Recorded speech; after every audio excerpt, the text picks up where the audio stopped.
give me one shot here on a blue chip stock, believe me, Kevin, the only problem you're gonna have is that you didn't buy more. Nobody knows if the stock is gonna go up, down, sideways, or in circles. What's going on, NBA draft fans? Your boys are back. The Wolves of Ball Street, your favorite draft analysts. It's the NBA Draft Show on the No Ceilings NBA podcast feed. My name is Corey Tullaba, and I am here, as always, with my co-host, Albert Garbage Time Gim, for a really fun episode heading around the world. Albert, what's going on, my man? How we doing? Like you said, Corey, this is going to be a really fun one. We've got a trio of guys that I think we're going to have a lot of fun talking about. And I love this. Like, we're off season right now. As you said on the last time we recorded, like, this is the fun time for us where we can kind of dabble a little bit in a bunch of guys where we don't feel like we have to go all in all the way into the deep end on every single guy and feel all the pressure to come up with, like, I don't know, final evaluations and stuff. It's like, hey, we're little appetizers right now. Yeah. We're feeling things out. So this is a really fun time. I love the three guys we're going to be talking about today. So I am excited.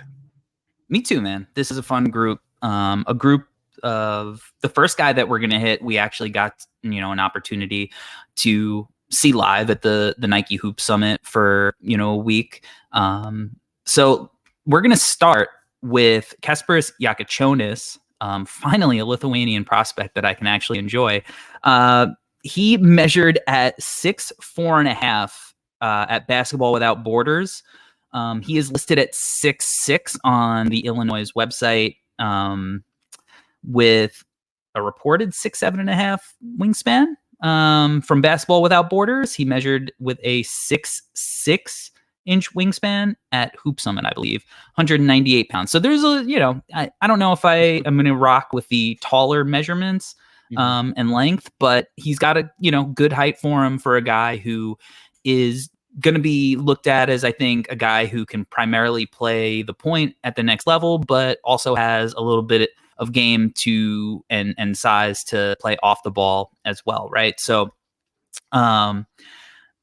let's talk about first impressions. Where do you want to start with Jakucionis? Offense is good. I just wanted to say, Corey, like, everything that you said, right, with the measurables, this is where we're at right now. Preseason, a lot of these schools slightly inflating some heights and some length. Just slightly. Just slightly. As you mentioned, we saw Kasparas at the Hoop Summit. Yeah, I mean, we'll see. Offense is a good place to start. Yeah, clearly, you have to start there. But he does a lot of interesting things. So it's like, where are we starting? Or do we want to start with his scoring, or do we want to start with the playmaking? Because I kind of feel like, maybe that's kind of the area that is going to, entice the people who follow the draft year round early on. I think, Corey, we can do a thing where we talk about the playmaking and then also a little bit about what his role might look like in year one. Yeah, that is actually a really interesting question with what his role may look like, because he's not the only high recruit going to Illinois that also plays with the ball in his hands and is, a guy who's going to score and make plays. Illinois also has Will Riley coming over, which he's another guy that, we saw at the Hoop Summit. But I think with Kasparas, the playmaking, like, he is a really creative playmaker. Like, there's a lot of flair in the way that he gets guys open. He manipulates the defense too, and that's what I like about his passing ability. Like, I just went to see Rutgers practice recently, and Dylan Harper wasn't playing much. He was participating in some of the drills, but he didn't play in the scrimmages. But Ace actually really impressed me with his passing. But a lot of the ways that he was passing, it was like he wasn't manipulating the defense. He was basically doing what he could to create a shot and then reading what the defense was giving him. And it was more improvisational than, like, acting like, all right, I'm going to take a couple of dribbles this way. The defense is going to pull over and then I'm going to hit, the opposite corner. Right. I think that Jakucionis has that understanding of where the defense is going to be based on where he is on the floor. So, yes, he can make a lot of those really fun improvisational last second passes, but he also kind of has the feel and the basketball IQ to kind of understand how the defense is going to react to the different spots on the floor. He's also I felt like he was really cognizant of where his teammates were on the floor, which I think is an important aspect of, a guy who is going to potentially be a high level playmaker. He can get a little loose, a little lazy with, some of the passes. Part of that is him, trying to do creative things sometimes. And at lower levels, I think it's okay, explore the studio space, try to see where you're at with that. But, like in the FIBA tournament, it did lead to quite a bit of turnovers. But overall, I think his playmaking is really fun. Yeah, Corey, I think that last point you made is a really good one. The game that comes to mind the most was the one when they played Spain. But also, like, I don't know if that was all his fault, just because the way that Spain was playing defensively throughout the tournament, they had some good length and a lot of guys are, trying to jump the passing lanes, very handsy. So I feel like maybe that was part of it too, where Spain was playing a little bit of like an over aggressive defense throughout. So that maybe that kind of messed with him a little bit. I think looking at it now, that was a game he had 5 assists, 7 turnovers, right? And I think that kind of makes sense, right? It was that type of game where, like you said, Corey, at times he can be a little bit loose, but then also just the perfect storm type of situation with how Spain was playing defense. And as I mentioned throughout the tournament, Spain was playing that way. But yeah, with Kasparas, I think you're right, Corey. Just looking at the U18 stuff, right? Every game he was it looks like almost every game he had over 5 assists. He's right there, like 5, 6, 7 assists per game. And in my notes, that's something that I wrote. Like, I didn't feel like even if he hits his like 1% outcome, and he's like, the absolute ceiling of what he'll be, I didn't feel like he'd be like an 8, 9, 10 assists per game type of guy. But that doesn't mean that he can't pass. I think it's just more the nature of his style. I think he could easily be like 5, 6 assists per game for his whole career, and that would be great. Once again, not saying that he can't pass, but just like I felt like that's kind of where he would be. But also, Corey, just like, and this, eventually we'll get to this part too, but just watching the U18 stuff, like how often he was just walking to the rim just made me think like, oh, you're going to create a lot of opportunities for others too. And what this will look like as he continues to learn and work on exploiting more of that, I think will be interesting. So no, I'm right there with you. I think he's a really good savvy passer. Some like, he had some nice, like, he would get blitzed off a ball screen and make a nice little touch pass over the top, or keep the dribble alive and see weak side. So yeah, there was a lot of good stuff. But like you mentioned, there were some high-ish turnover games. He also had 5 turnovers against Sweden, so a little bit of that. But overall, like, you could see the creativity. You could see that he is a guy that likes passing the ball as well. Yeah, well, I like you mentioned, like, as far as role, it is going to be an interesting juxtaposition between how he operates as a scorer, how he operates as a playmaker, because it's not only Will Riley who's coming along with him. I believe Trey White transferred from Louisville, who plays with the ball in his hands. Kylan Boswell from Arizona, right, who is a guy who is going to be in his 3rd year and has established himself as a high-level college point guard, who also is trying to make a name for himself this year within the space. So there's a lot of mouths to feed, so to say, as far as like who is going to be operating with the ball in his hands. But I think that that for Jakucionis, the good thing is that he can pretty seamlessly operate off the ball as well, right? Like, he's I don't know if he's like a knockdown shooter. I like his form. I think it looks good. At the Hoop Summit, it didn't feel like during the practices and stuff, like you were like, oh, this is like just an absolute lights out shooter, but you were like, there's definitely something there. Like, he's going to be a positive on that end. In a lot of ways, he reminds me of like Kirk Heinrich a little bit, because Kirk Heinrich always, it felt like he should always be shooting a better percentage than he actually did when he was playing, because I felt like Kirk Heinrich's form was just so pretty, but he was never just like an absolute lights out guy.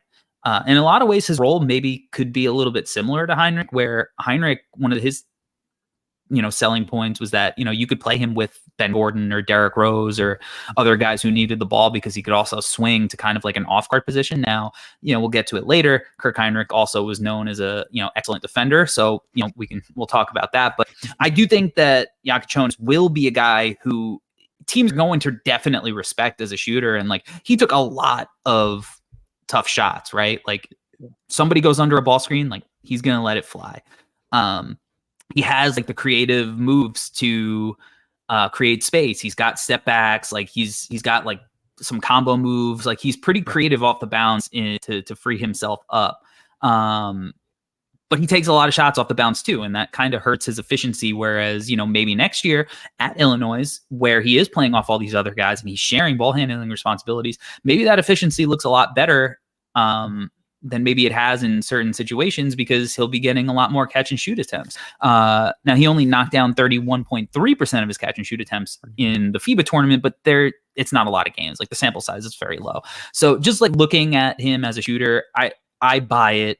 I love how he can get to the mid range, and he has that in between aspect, especially, how I always feel like if you can run a ball screen and knock down that little elbow jumper, it just opens up so much for you as a scorer and a playmaker, just because, it causes so many different rotations from the defense. So it's definitely there for him, but I don't know if he's like the absolute lights out level of shooter that's going to like strike fear as soon as he lets it fly. It's a lot of like $1 million move, 10-cent finishes, it seems like, with him when it's like off the bounce. Yeah. No, I 100% agree.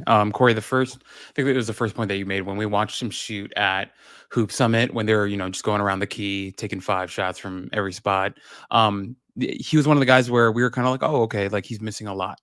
But it's okay. Not the end of the world, because I think all of us, when we're watching him shoot, we're like, oh, form looks fine. Like, it's okay. I think overall, one thing that I did notice, where there are a couple times where I felt like he had some like wide open looks and he passed them up for, to like dribble in for some mid range or something. Wanted him to kind of take those, but it's okay. Overall, I think, as you mentioned, situation, right? Him playing for Team Lithuania, I think he was relied upon heavily to take a lot of shots and make a lot of shots. So that was definitely a part of it. I think overall, I just feel like, if I'm being like really, really optimistic, I think he probably ends up as like a 34% 3-point shooter for his whole career, which is fine. It's not bad at all. That's just below average. And, if he's going to do all the other stuff. Yeah, Corey. I think I'm probably more optimistic of that. I just don't think he's going to be like a 42% shooter. Okay. So like 37. I can see like 37. And honestly, like that's right around league average now. That is true. Like league average, I think it was like 36 and a half last year. So maybe last year. So I think that he'll probably get to around that. He'll probably have a couple of years where he shoots higher than that. And maybe when he first comes into the league, maybe it's, a little bit less, just getting used to the line, speed, all that kind of stuff that rookies have to go through.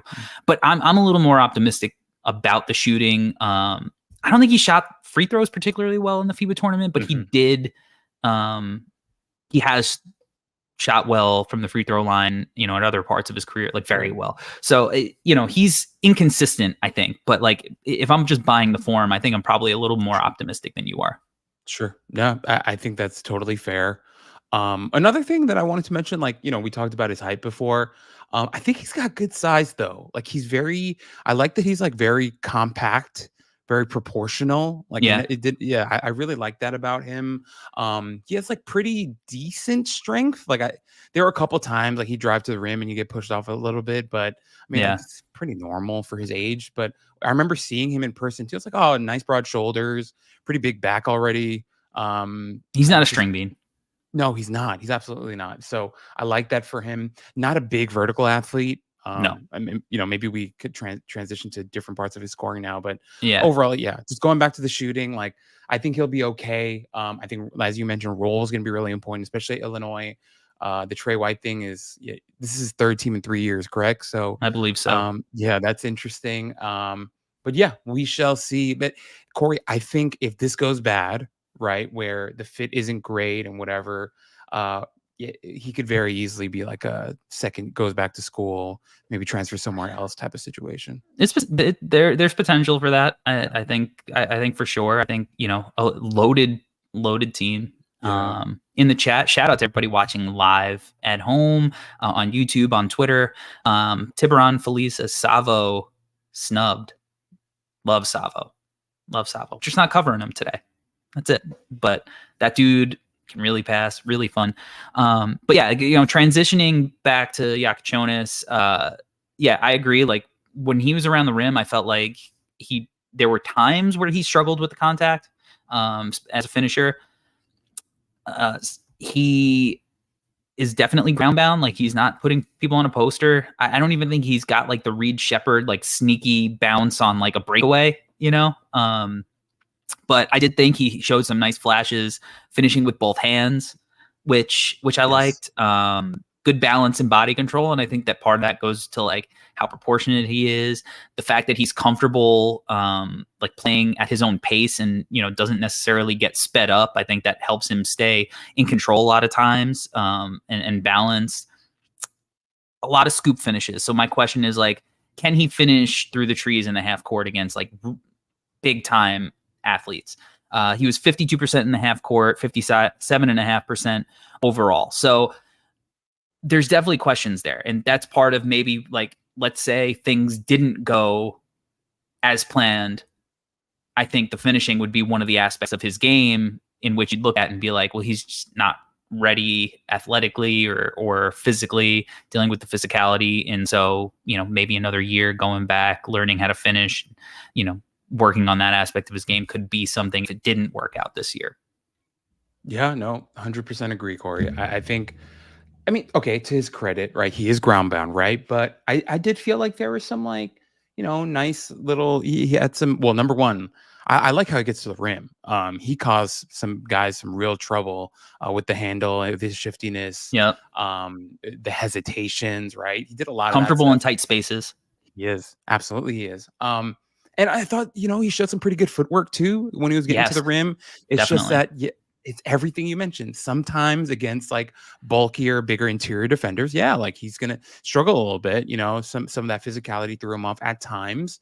Also being ground bound, sometimes he was finishing way below the rim, and that hurt him at times. But him getting there, the process of him getting to the rim was nice a lot of the times. And so I want to give him credit for that. And my biggest thing is, if he's going to be able to attack the rim at a really high level, once again, I think it's going to open up opportunities just from, him being quick and hit the burst to get there, opportunities to create more for his teammates as well. There'll be more lob opportunities and dump offs and wraparounds and all that stuff. So yes, I would like to see him continue to develop with his finishing at the rim, but I've liked the process so far in terms of how he gets there and the speed and the craft that he uses to get there as well. So he had a couple like really nasty like misdirection hezzy stuff like against France too. Like he really gave him some trouble. So that part I like, but I'm right there with you.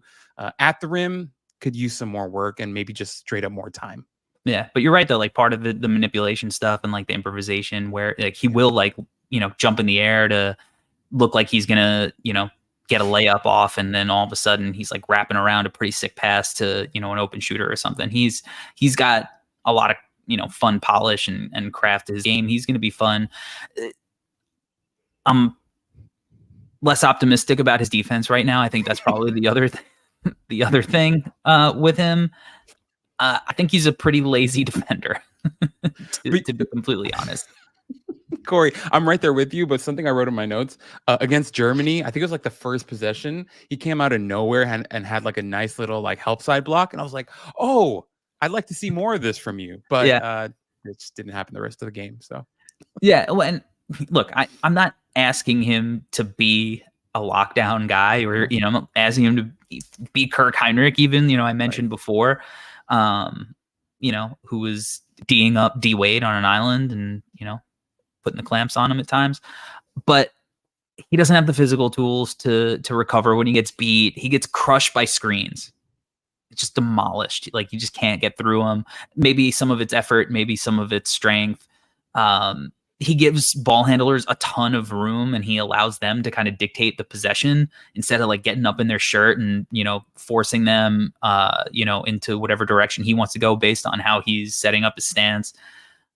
Pretty sloppy on closeouts. Like, I don't see a lot of positives right now with him defensively, where it's like, all right, this guy is ready in any way for the highest level of basketball to guard some of the best players in the world. Like, and obviously putting that on 17, 18, 19, 20-year-old kids is a very high bar, but like, this is a really talented class, and these are some of the conversations that we're going to have. So I am looking forward to seeing if at Illinois he gives a little bit more effort on that side of the ball.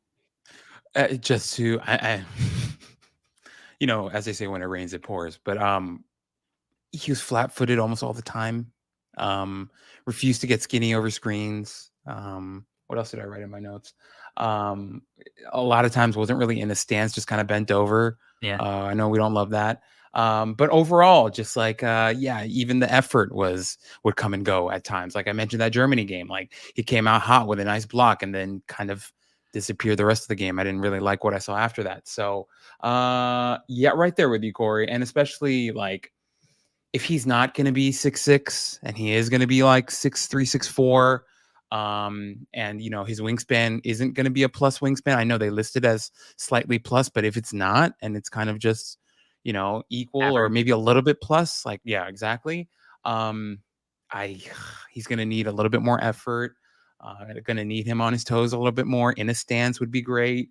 High hands, all that stuff, would be great to see. He's just not there yet. So no, he's not there yet. Like, I guess the goal is, hopefully he can just guard the backcourt. I don't really see a lot of potential for him to be switching, up multiple positions and whatnot. He just needs to get average. I think his offense could get to a point where it's like high level enough that you're just like, I'm just going to deal with this because he's a knockdown shooter and an insane passer. And like, this is a guy who could fit seamlessly into any offense because of his transition between on-off ball. Like that's kind of the vision for like, if, it works out for him. All right. Who we hitting next? This is a tough one. I guess we can just, if we mix up like prototypes, we can go Hugo here. Okay. I like Hugo. Hugo Gonzalez from Spain, listed 6'5", 207. So good, strong frame already. Has been a part of the Real Madrid system since he was 9 years old. I think probably going to be one of the only prospects we cover during this cycle who already has NBA minutes, as he played 5 minutes against the Dallas Mavericks in a preseason game. He pretty much just did cardio in that game. I don't think he attempted a field goal or maybe even touched the ball more than, twice potentially. But he did play in that not in garbage time. Also has some EuroLeague minutes. So this is a kid who's been on the radar internationally, has played in real high level competition, right? This is a guy that, it's no surprise to be talking about him as a potential top 10 guy, lottery guy, coming into the year. So I don't know, I felt like there was a lot of negativity about Hugo Gonzalez just reading around, based on his FIBA U18 this summer. And to be completely honest, like, look, I know that Spain didn't have their best showing, and not to say that Hugo was perfect by any stretch of the imagination, but I walked away going, man, I think this kid's got a lot of tools that I like, like there's a lot of stuff to work on, but I walked away a little bit higher than it felt like what the consensus did about his tournament, I think. I'm right there with you, Corey. I think it was either last June or July, in our Slack chat. I threw in there after last year's U18s. I was like, hey, anyone get eyes on Hugo yet? And I remember at the time, Metcalf was like, yeah, he kind of shot it well, but he's going to be a lot of fun. Since then, he's been a guy that I've been tracking for some time and a guy that I have really enjoyed watching. And Corey, I'm right there with you. I thought this U18, I get it. He didn't shoot the ball well. However, I think he did a lot of fun things on both ends of the floor. I think right now where he's at, and obviously we're going to get into it, but there are a lot of things I like, and he has a lot of like base skills and physique stuff and like versatility stuff that I'm like, oh, I think I'm going to like this guy a lot. He's actually already one of my favorite guys in this class. So yes, I'm very excited to talk about. Also, we need to ask Ignacio about this because like I was talking to somebody and he was pronouncing it as Hugo, but I thought it was Hugo. I don't know. We'll find out. Okay. But I'm not sure. Yeah. That's it. Look, there's a lot of really fun international prospects in this class, and it's really hard to figure out the pronunciation to all of their names at this point. I'm like watching, trying to find random interviews where the interviewer says their names, trying to listen to how the announcers say their names, and it's like, oh, so just no one's going to say things the same way. Very helpful. Let's start with shooting, as we often do. So the numbers aren't great historically, percentage-wise. Mm-hmm. But I buy him as a shooter. I like his form. He's got a pretty balanced base, quick, high release, clean follow through a lot of the times. Takes a lot of tough shots off the bounce. But I'm in. I'm in on the long term, man. Like, I think that he's got a lot of versatility. He's comfortable. He's not afraid. He was relegated, with the main Real Madrid club to a lot of spot up shooting. But he showed a lot more of that versatility with the youth clubs. Not afraid to take tough shots. It's not perfect, but like, again, like he's taking movement shots. I feel like he stays balanced like mid-air. Sometimes it's a little like, it's often like one motiony, and like sometimes that can make things hard because it allows guys, I think, to get pretty good contests, but he's still able to get shots off. I think he's pretty creative in getting those shots off. I don't know. I buy it. I get the numbers haven't been great historically, and that's definitely something you have to take into consideration because some guys, like, it could look good, they just don't have good touch, and like that could be the case with him. But I am willing to buy into projecting him as a guy who's at least going to be like an average shooter. It's not, even if it's not a strength, I don't think it's going to be a weakness. And I think there's an important distinction between like not a good shooter and like this won't be a weakness. Yep. Corey, I wrote in my notes, I have no problem with the jumper because I like how it looks. And I think he's got pretty good range on it as well. It just has to go in more. And he's a young kid, and I think he's got great physical tools. So I think he's going to figure it out because I like how it looks. I get the numbers, right? For U18 for Spain this year in the tournament, he shot 21.3%, 10 for 47. Cool. I get it. This past season for Real Madrid U18, the team that he played with Igor on, he shot 24%. He was 13 to 54. I'm right. I get it. The numbers are what they are, Corey. But this is one of the rare cases where you watch a kid shoot, and you watch the context that he's in, and you watch the athletic ability, and even like, just the different skills around what he can do. It makes you optimistic that he's going to figure it out. And he plays really hard as well. So it just makes you think like, oh, this kid, he's got good athletic ability. He plays really hard, and he's not afraid to take the shots. You kind of end up betting on a kid like that. You feel like, oh, he's going to figure it out. And it's a little bit different. Like I remember a couple years back when the Knicks took RJ Barrett, right? And I remember Bill Simmons and Ryan Russillo, they talked about they were obsessed with RJ for years, weirdly, right? They could never really figure him out. And they would always, and something Bill would always say would be like, oh, the thing with RJ is like, I think he really cares about winning. I think he tries hard.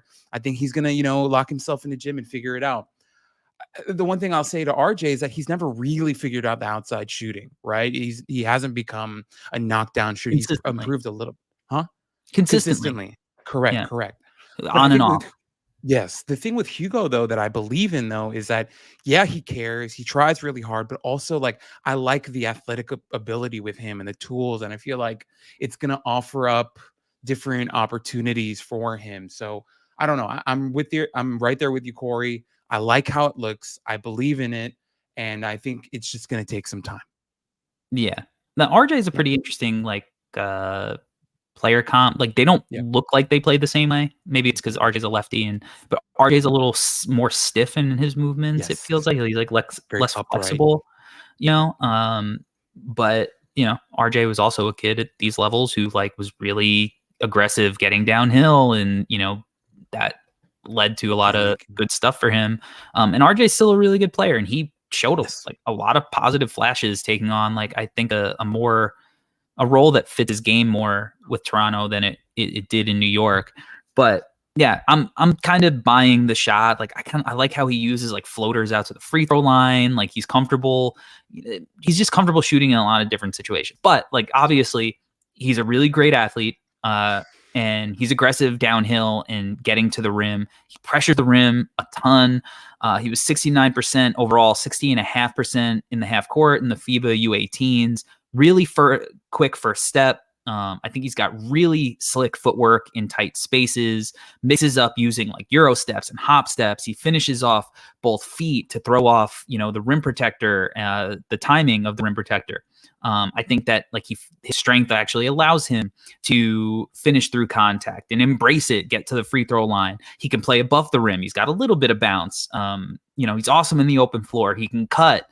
He's got good hands catching the ball on those cuts. I think he's going to be effective, like coming off a lot of zoom actions at, you know, the NBA level where it allows him to take some momentum downhill.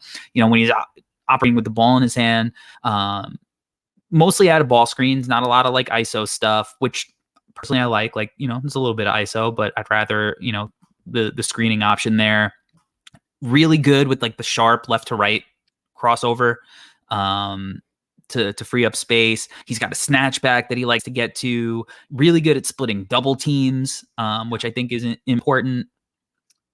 He's got like good, like hard plan, change direction into quick bursts. Like there's a lot to like with him as like a downhill shot creator in different scenarios. So it's really important that, you know, as for somebody who has, you know, obvious areas of his game that he needs to improve upon, you know, I think it's important for a guy like him to come in with this ability to finish at the rim, because I think it's easier to develop into, you know, a better shooter than it is to kind of have some of the stuff that he already has. Corey, I love the list you went through. I agree with all of it. One of the main things that I wrote about in my notes about him was I just love his awareness on offense. It just feels like he always knows where to be, but also knows where his teammates are supposed to be. There are a lot of really good possessions where you see him really like directing his teammates, getting them set up, telling them where to be, and then kind of like getting into the flow of the set or whatever. I really like his handle for, you know, the position that he's going to be playing. He can get shifty too, like you mentioned, with the stuff that he's got. An absolute blur weapon in transition, a guy that loves to run out and can, you know, he can grab and go and create as well too. I just really like his athleticism a lot. I like his size. I like his length. He feels like he's one of these guys, Corey, where even at his absolute worst, I can't imagine him just sitting in a corner. Like he's going to be a guy that's going to figure out how to impact the game at all times, even if that means that, you know, he doesn't have the ball in his hands a ton. I just love that about him. As you mentioned, the cutting with him, really love that part. Was a lot of fun to watch.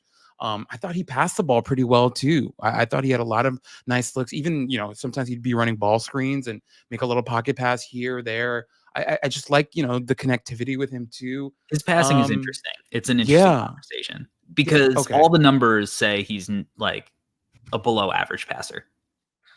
And this is important. It's important, you know, even, so he had 18 assists to 25 turnovers at the U18s.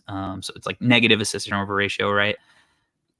I think he's a good passer, a creative passer, capable of making high level reads, a lot of like really fun high level reads to the weak side of the floor when he collapses the defense off his drives, because he's going to pressure the rim and guys are going to have to rotate. I don't know about his decision making always. And I think sometimes where he's at right now, he tries to fit balls into spaces, into windows that aren't there. Sure. I think that's something that he could get better at over time. that's the fun part about doing these really early dives. We're looking at these kids at such a young age and such an early part of their development. So I like the flashes, but it doesn't guarantee that his decision making is going to get there. It doesn't. Now, he's a score first guy, and part of his appeal is that he could be kind of like a play finisher guy at those higher levels, right? And like he's not going to be relied upon, I don't think, to make a ton of plays for his teammates. If he does, like, I don't know, like if he gets to a level of where he is relied upon in that role, like, I don't know, like Zach LaVine or something, then yeah, this becomes much more important, right? But that's, a high bar to set. Think about whatever you want to think about with Zach LaVine. That guy's making a ton of money because NBA teams are willing to give him that much money. If, Gonzalez got to that point, then, you could start picking apart that part of his game. I don't think it's going to be the main focus of his game. Obviously, you want him to at least be capable of making better decisions with the ball, but the flashes are there. And I think at this point in the cycle, we could at least be optimistic and try to be optimistic about some of the flashes with these guys. No, I think that's all fair, Corey. I think for me, I liked it. I really felt like some of the passing, I'm not going to use the word special because it's not, but I thought it was really good. And there were some nice touch passes he had, some quick decisions, Corey, the 0.5 basketball stuff that you love. Like, I feel like this is a kid that he's kind of like a wild stallion. There's some sharpening that needs to happen, but just the overall floor with his skill set and his brain, I think he's a really smart basketball player. So if he can just tighten things up a little bit, his final end product, I think, is going to be an extremely enticing NBA wing. And some of the stuff with him that's so interesting is on the other side of the floor as well, Corey. And he's got, I really like his size. I really like a lot of the stuff that he did. I know you're going to get into it, but I just wanted to give a couple of stats. No, start it off because I like his defense, man. Dude, he led his team. He led his team in total rebounds, offensive rebounds, defensive rebounds, steals, and blocks. Like, he had an extremely productive U18 tournament on a Spain team that I thought his team was kind of weird too. Like, I thought a lot of the guys around him really struggled, but also they looked crazy young. Like, some of his teammates looked like they were 14 years old, So yeah. I think the situation that he played in was tough, but I think he played his ass off. Defensively, he had 14 blocks the whole tournament, 18 steals, right? 48 total rebounds. He averaged, as I mentioned, 4.6 stocks a game. Just insane production, And I thought 3.6 stocks a game at the next gen tournament. So, like, it's not like, this is something it's a pattern. Like, he's good at creating defensive events. Right. And you can see it, like the way that he plays. Of course, now, I won't give him only praise here because there were times that I thought he gambled a little bit too much. But something that I mentioned before with Kasparas was that sometimes that was like just the overall energy that the Spain team decided to play with. They were going to run out and try to get into passing lanes and make something of, these situations. But overall with him, we mentioned it before, the athleticism is great with him. The size is great with him. The length is great with him. And I think he's got really good instincts. And so just the fact that, he far and away led his team in blocks, steals, and stocks, I thought was really interesting and speaks to that defensive playmaking with him. But also, if we get beyond the numbers, I just really like the instincts and just the overall tools that he has. And so, and also I thought he had good hands too. So good anticipation in the passing lanes. So, active hands.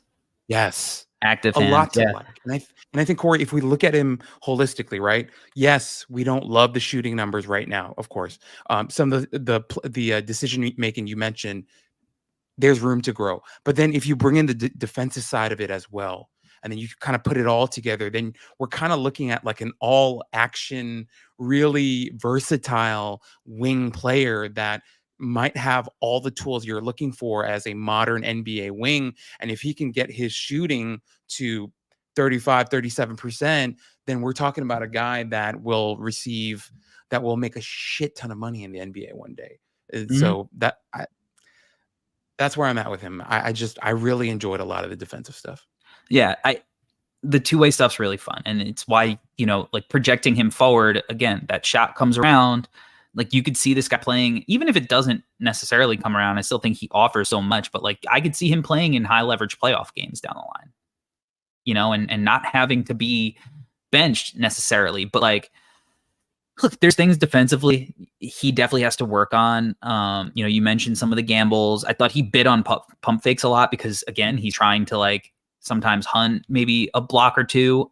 His screen navigation, I thought, on and off the ball needed work. I thought he was really good positionally off the ball. Like, he knows when to get to a spot early, and that's part of the reason why he can generate blocks. If he's going to be the low man, like, he's going to get to that spot early so he can time his leap to come over. He's going to split the weak side so he can X out to the right guy right when the ball skips. Like, he knows where to be in these situations, and part of that IQ leads to some of this too, even though sometimes maybe he's gambling. Like, part of it is also, I think, his feel on that end and his instincts. So but yeah, I think he struggled chasing shooters around, and this is a guy, like, I think he needs to like work on which angles to take, like whether he's going to like cut under, go over, all of that, stay skinny in those situations.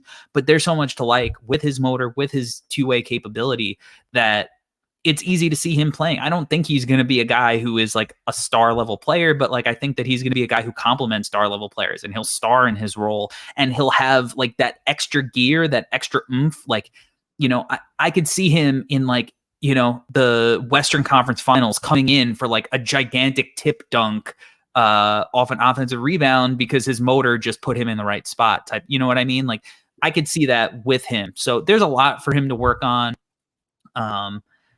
But he's got a lot of tools that are really enticing, I think. Yeah.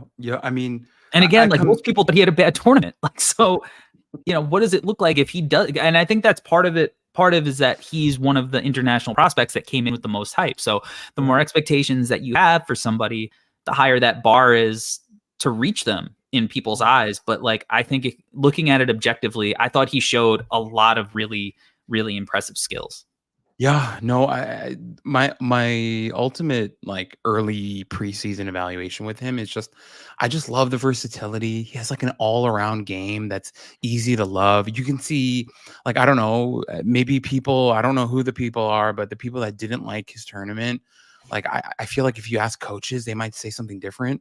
I feel like coaches might be like, "Oh, are you sure?" Because like he was really productive on both ends of the floor, So I personally just look at him, and I'm not comparing him to him, but like maybe he's that style of player, like a Josh Hart style of player one day, where it's like, yeah, maybe Josh Hart's never become like a knockdown shooter, but he impacts the game in so many different ways that you kind of just can't keep him off the floor. And maybe Hugo becomes that type of player, right? Maybe I'm hoping the shooting gets there, and if it does, then we're talking about a different type of ceiling.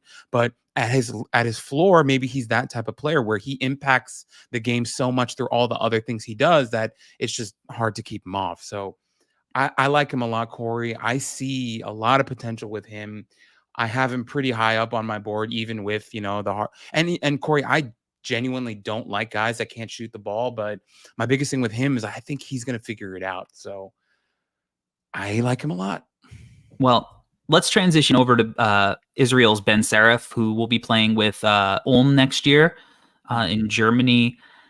This is another guy who there's a lot to like for a lot of similar reasons, and will also kind of come down to maybe the shot. He played in the Israeli league last year. At Basketball Without Borders, he measured at 6'5", 6'7.5" inch wingspan, 202 pounds. Again, take these measurements with a grain of salt. But he's clearly a plus size like initiator. Because that's what he is. He was the breakout star, I think, of the under 18s. As a guy who maybe wasn't so much in the draft conversation at this point of the cycle. Which again, we are so early. If you're listening to this, you are a draft sicko. We appreciate you for rocking with us. We got a bunch of people watching this on YouTube. Make sure you smash that like button. We got a bunch of people that are going to be listening to this on their podcast feeds. People are watching on Twitter. You guys love the nitty gritty of scouting. So this is the breakout guy of that tournament. So I can tell sometimes when you get interested in a player because you'll start posting about them online. I do, Corey. I actually got interviewed by an Israeli publication about Ben Saraf. They saw my tweet about his passing, and they're like, "Hey, man, you want to talk about Ben Saraf?" And I was like, "Let's do it." So yeah, Corey, with him, I just think he's a lot of fun. Is the best way to put it right now. He, as you mentioned, was a breakout star of the U18 tournament. He who had himself a very, very productive tournament. He showed a ton of ability to do all kinds of things. I think the biggest thing with him is he's just a lot of fun. Like if you give him the ball, he's gonna have a lot of fun. Is what it is, right? I thought he was really shifty, the ball in his hands. Well, let you get into it more, but just a lot of fun and a guy that is going to be really interesting to watch at Ulm this year because he's playing with God, I don't know how to pronounce his last name, but Noah Yeah. Esseng. Yeah, I'm not going to try right now. I don't know.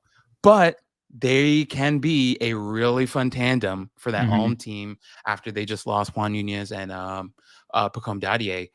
They can come in, be the new two young guns, and be a really fun pairing for Ulm this season. So really interesting to see how that goes. But yeah, overall with Ben, just we'll get into the nitty gritty right now, but a lot of fun. Is there an argument that he's the best playmaker in this class right now? I freaking knew you were gonna do this because I'm right there with you, guy. He had some, dude. There were some passes where I was like, oh, like this is why we watch basketball. Some of this shit, like it was fantastic. Feel, timing, touch, precision. I mean, hey, if you're a low man on defense and Ben Saraf has the ball and you're caught in no man's land or you're late or you're just in the wrong spot, he will punish you. Yeah. Is what Ben Saraf likes to do. So yes, Corey, it is very possible that he might be the best playmaker in this class. Yeah, like he had 37 assists, 17 turnovers in the tournament. You mentioned like his ability to manipulate guys, but it wasn't just like, oh, hey, like this is, the only competition where he was, showing these skills. Like if you go back and watch stuff last year, he also did a really, really good job of making plays and making smart decisions with the ball in his hands. 117 assists to 61 turnovers. So like this is a guy who is a very, very, very high level playmaker. He has the height, he has the vision, he has the strength. He has the rim pressure and the athleticism to consistently collapse the defense and create open perimeter shots. He's really good spraying the ball to the right corner when he drives left. He uses his height in combination with the jump pass to fire like laser skips. He's crafty. He baits the defense into thinking that he's trying to score, and then he'll make the play. Like it's not just like an out of control thing. Like obviously, not to compare him to Tyrese Halliburton, but Halliburton does a very similar thing where he has a plan when he leaves his feet a lot of times. His height allows him to handle hard hedges. He has like the low turnovers, but he's not afraid to thread a needle and, throw some high risk passes.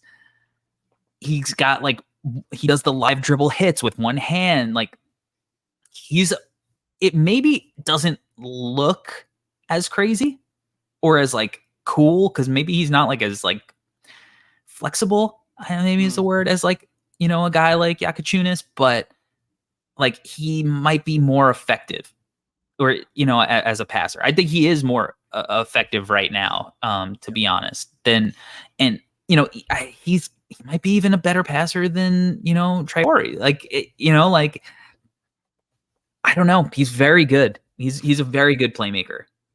Yes, Corey. I mean, the post that I did on him, it was just all his passing. And there was one, I forgot what team he was playing against, but it's what you said before, right? Like it really looked like he was going up for a layup and two guys, his man, I think they ran a ball screen. He got to the rim. His man was behind him and the big came over. So the big was trying to contest and his man was trying to contest. So he had two on him and he just lost this like perfect little over the top touch pass to his big for a wide open layup. And I was like, I yelled. I was like, what the how? I really thought he was going up for the layup. He absolutely fooled me.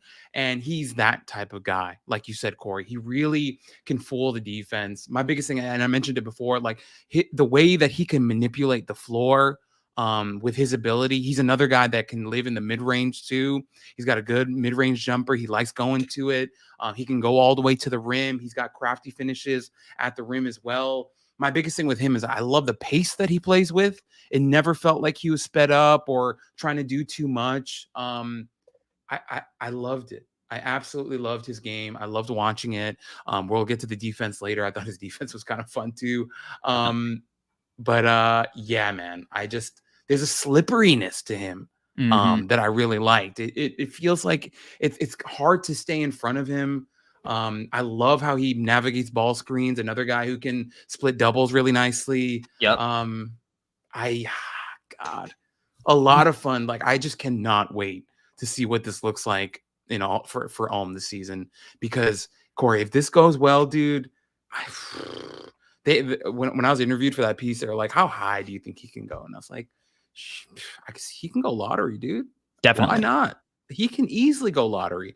Because the guy, like when he was talking to me, he was like, "Oh, you think he'll go like early second or late first?" I'm like, dude, from what I've seen, and if he keeps this up at Ulm, he can go lottery, no problem. I even said he can go top 10. So yeah, I think, Corey, we like this guy a lot. Yeah. So okay. Let's talk about the path to how he gets to top 10. Okay. He has to shoot it. Now, I think he's a really good finisher, right? So like that's something that he has going for him. It definitely helps with his playmaking because you actually believe that he's going to go and finish at the rim. Super herky-jerky. He's shifty. He gets super low to the ground on crossovers. He's got quick bursts, crazy first step.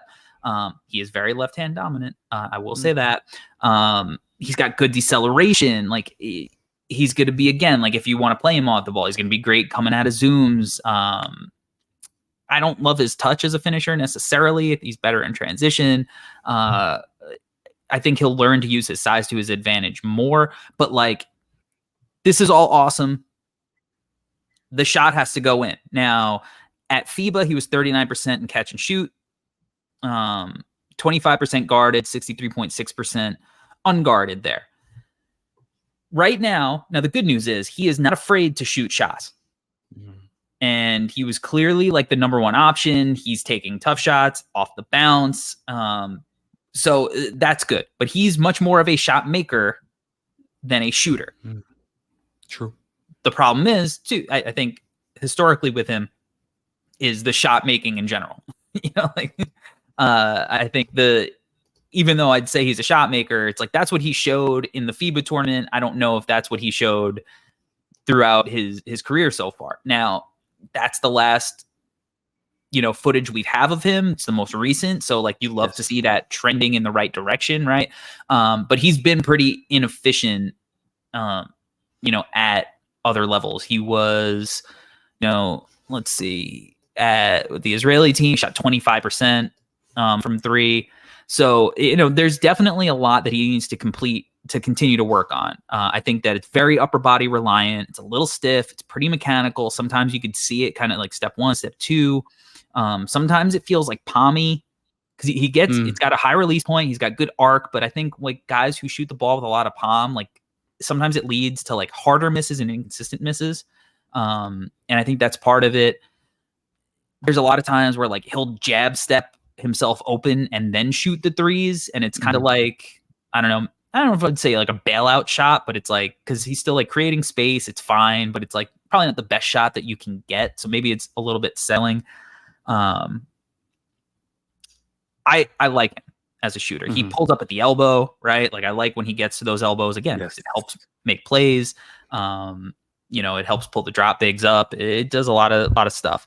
And, he showed that not only can he be the lead playmaker, but he could play next to guys because, he was playing next to Omer Mayer, who I thought had some moments in that tournament too and was really interesting. But, so he can play on or off the ball, which is definitely good. But like, him being a shooter is going to be the thing that gets him into that lottery, that top 10 conversation. If he's just like an adequate shooter, like then that conversation gets very real very quickly. If he continues to shoot 25% next year, then we need to do a little bit more projection of what does this look like when he gets to a team and he doesn't have the ball in his hands all the time. He needs to shoot it for a team to go, all right, I think I can give this guy the ball in heavy usage and heavy volume and make the juice worth the squeeze. I think what we need to hope for is that he goes to Ulm, plays with Noah. Noah takes, a lot of the attention of the defense, opens up some opportunities for Ben to take some wide open catch and shoot threes, and then he hits a good amount of them. I think if that happens, and then also Ben, tightens things up a little bit, hits a couple threes, off the dribble. And when I say a couple, I'm talking about like a decent amount. I think that'll be enough, Corey, to kind of turn the tide, with the overall perception of his jumper. So that's what we have to hope for. That's what I'm really hoping for, because Corey, you're right. If he, oh man, like, okay, for FIBA, he shot like 36% from three overall, right? I think it was like 36.2. Mm-hmm. If he can do that this year for Ulm, it's over. I think it's there.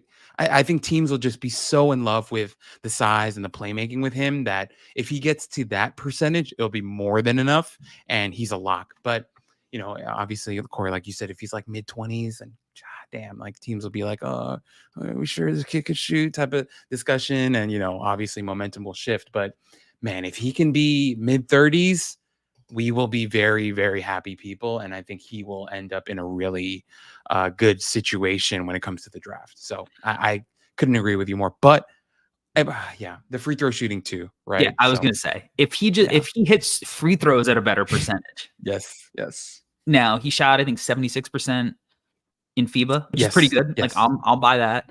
I'll take that. I'm not like excited about it, but I'll take that. Last year, in the Israeli league, he shot 66.3% on free throws. So you couple that with his 24.8% on threes. He was only 44.8% on 2-point shots. His efficiency was pretty rough in the Israeli league. But if you watch some of the footage, he looks like the same guy. So he was still getting to his spots. He was still making plays, right? So it's going to come down to his efficiency. But things look easy for him.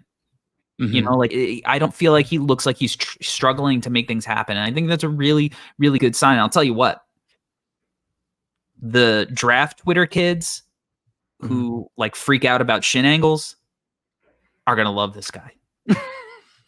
Shin flexion. His shin flexion. Woo! Yeah. There's going to be some cold showers on draft Twitter with the shin angles of this guy. But you mentioned too the defense with him, right? Yeah. He averaged 5 stocks a game at the U18s. Yeah, dude. That's pretty impressive for any level, this is a guard, this is a guy who's playing like point guard or off guard. So 4 steals, 1 block, very active hands. Obviously, I think he really can move his feet and slide. He's strong. He's got good length. I believe his length. He looks like he's got really long arms. And I think he leverages that length to play the passing lanes and poke balls away if you're sloppy and you're loose with it. Off the ball, I thought he ball watched a little bit, and sometimes I think he loses his man quite often.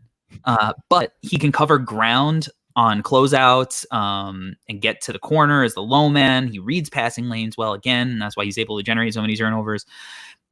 So I think on that end, he's going to do more good than bad, and you can teach him to kind of hone in some of his weaknesses. This is a guy who I think has the potential to be a plus on that end because of his physical tools. So there is a lot to like with Ben Saraf. That dude looked like a freaking stud in the U18s. So obviously we have to take in more sample into consideration, but going into this year, I think he's got a good a chance as anybody to explode into this top part of the draft conversation. Last thing I'll say about him, Corey, defensively, in back-to-back games against Slovenia and Serbia, 7 steals, 8 steals, had a block in each game. Just the playmaking on that side is awesome. Quick hands. Yeah. I'm and with look, some you. guys gamble and they get 2 steals. Like there's instincts there that are I think like really unteachable when you can generate, that kind of, that many turnovers. Yeah, yeah. I mean the lowest amount of steals he had in a game was 2.